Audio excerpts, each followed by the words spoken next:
Good afternoon बच्चों। आज class 11th के भौतिक विज्ञान में आपका चैप्टर नंबर 2 अध्याय 2 जिसको कहते हैं मात्रक और मापन शुरू करने जा रहे हैं। ठीक है, तो आइए हम शुरू करते हैं अपना चैप्टर मात्रक और मापन। तो सर्वप्रथम जानते हैं कि हम मापन किसे मापन क्या होता है। तो आप देखे होंगे अपने घरों में या आपने हर जगह देखे होंगे, कोई भी वस्तु आप खरीदने जाते हैं, तो वस्तु को किसी आधार पर नापा या तौला जाता है। जैसे अगर हमें घर पे अगर सामान लेने हुए या अगर हमें केला लेना हुआ तो हम किस में नापते हैं? दर्जन। दाल को लेते हैं, अगर दाल लेना हो तो क्या उसमें नापते हैं? किलो में। अगर हमें कोई द्रव्य पदार्थ लेना हो, तरल पदार्थ लेना हो तो उसको हम किस में मापते हैं? लीटर। यानी ये क्या हो गया? माप तौल की क्रिया हो। क्या हो गई? ये माप तौल की क्रिया हो।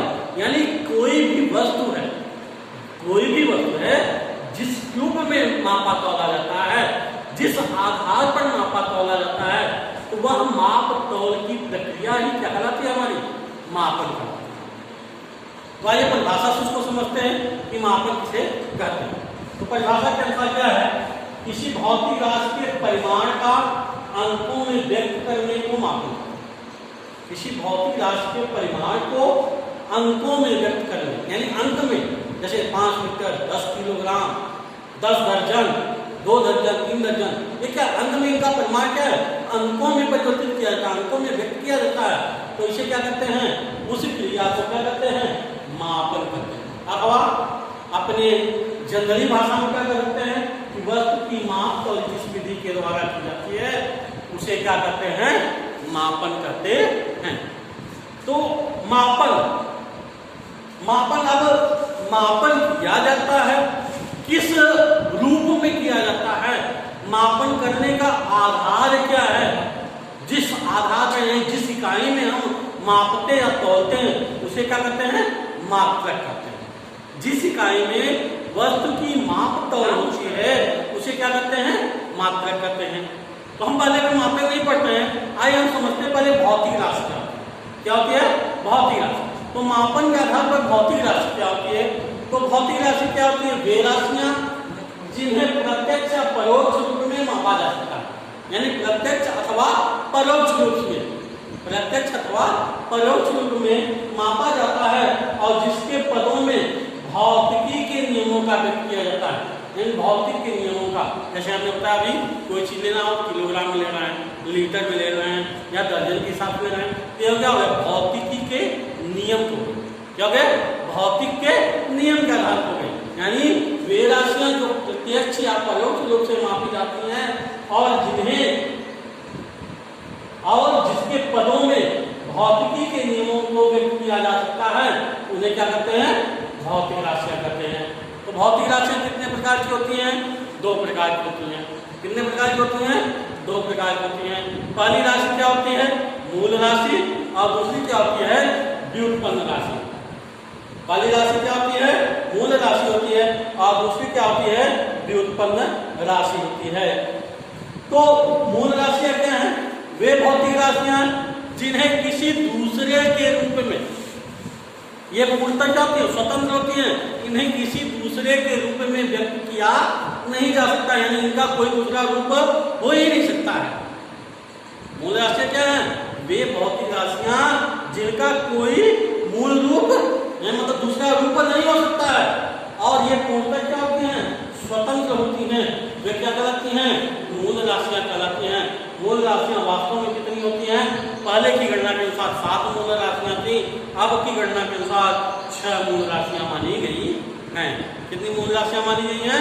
6 मूल राशियां मानी गई हैं, लेकिन वास्तव में 7 मूल राशियां होती हैं। अब दूसरा क्या हमारा है? व्युत्पन्न राशि। व्युत्पन्न राशि क्या कहते हैं? वे राशियां जो मूल राशियों पर डिपेंड होती है। वे राशियां जो मूल राशियों पर डिपेंड होती हैं, यानी मूल राशियों पर आश्रित होती हैं, यानी उनकी सहायता के बिना वे राशियां नहीं उत्पन्न होती हैं वे कौन सी राशियां कहलाती हैं? व्युत्पन्न राशियां कहलाती हैं। जैसे हो गया हमारा क्षेत्रफल हो गया, आयतन हो गया, घनत्व हो गया, ये सब क्या है? मूल राशियों पर आधारित है। और मूल राशि क्या हो गई? मूल राशि हमारी कितनी होती हैं? 7 होती हैं। 7 में कौन कौन से हैं? पहला क्या हमारा है? लंबाई। पहला क्या है? लंबाई। दूसरा क्या है? द्रव्यमान। तीसरा क्या है? समय। पहला क्या है? लंबाई। दूसरा क्या है? द्रव्यमान। तीसरा क्या है? समय। चौथा क्या है? विद्युत धारा। और पांचवा क्या है? ज्योति तीव्रता है। और छठा क्या है? टेम्परेचर यानी ताप है। और सातवां क्या है? पदार्थ की मात्रा। ये 7 भौतिक राशियां मूल राशियां कहलाती हैं। ये क्या होती हैं?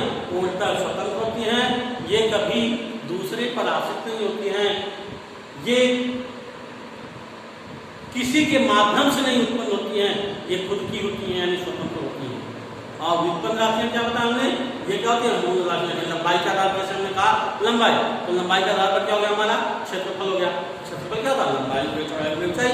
आयतन हो गया, तो आयतन में क्या होता है? लंबाई गुणे चौड़ाई गुणे ऊंचाई होता है।